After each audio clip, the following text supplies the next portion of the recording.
ხან ვფიქრობდი რომ გამოვიდოდი ჟურნალისტი, ხან ვფიქრობდი რომ ინგლისური ენის თარჯიმანი ყოფილიყავი.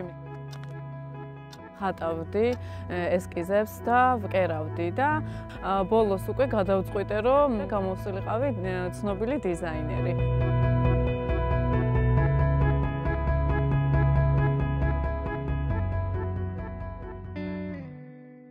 მაგრამ ძალიან ცუდი პერიოდი იყო ჩემ დროს. უკვე მერვე მე-9 კლასში ჩემმა კლასელებმა გათხოვება დაიწყეს, ზოგს ძალით იტაცებდნენ, ზოგს ოჯახი ათხოვებდა.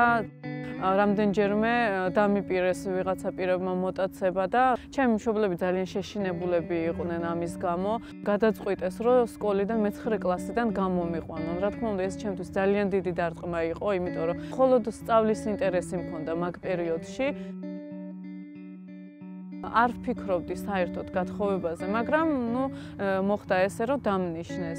მერე უკვე სხვა უცხო პიროვნებასთან მოვხვდი და სხვა პიროვნებასთან მომიწია ოჯახის შექმნა და ესე ვთქვათ მოტაცების ინსტიტუტის მსხვერპლი გავხდი ადრეულ ასაკში.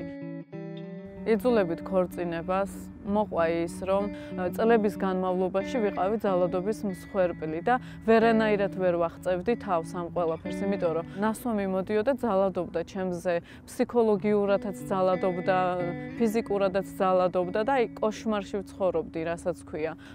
ვერცად ვერ წავიდოდი ორი ბავშვით.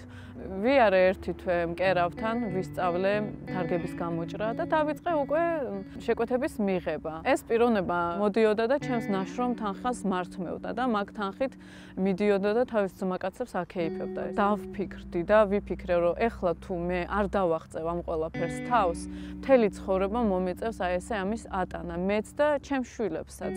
და ავდექი და მოვკიდე ბავშვებს ხელი, ის არაფერი წამომიღია, აი ესე წამოვედით მე და ბავშვები გამოვიპარეთ სახლიდან. მოკლე ტექსტურ შეტყობინებებს მწერდა იმასთან დაკავშირებით, რომ არ შემეშვებოდა, თუ არ შევურიგდებოდი მომკლავდა. ვიცოდი რომ ამის გამკეთებელი იყო, იმიტომ რომ მე მასთან ცხოვრების პერიოდში ძალიან ბევრჯერ გადავურჩი სიკვდილს, დანით გამომკიდებია და უნდოდა ჩემი მოკლა. ამიტომ სერიოზულად შემეშინდა და მივმართე შესაბამის ორგანოებს, რომ მიაქციონ ამ საკითხს ყურადღება. დღესდღეობითაც მიმდინარეობს სასამართლო პროცესები. მივმართე თარჯიმანთა ბიუროს, რომ მივიღონ სამსახურში და დავიწყე თარჯიმნად მუშაობა. ძალიან ბევრ ხალხთან მომიწია ურთიერთობა და ჩემს თავში აღმოვაჩინე იურისტი. ჩავაბარე ეროვნული გამოცდა და მოვხდი იურიდიულ ფაკულტეტზე. აუდიტორიაში რომ ვიჯექი ემოციებით ვივსებოდი, რომ თუ ამისრულდა ეს ოცნება და თუ აუდიტორიაში ვზივარ და ვიღებ უმაღლეს განათლებას. ვარ უკვე მესამე კურსზე და ვიქნები ალბათ პირველი აზერბაიჯანელი ქალი საქართველოში პროკურორი.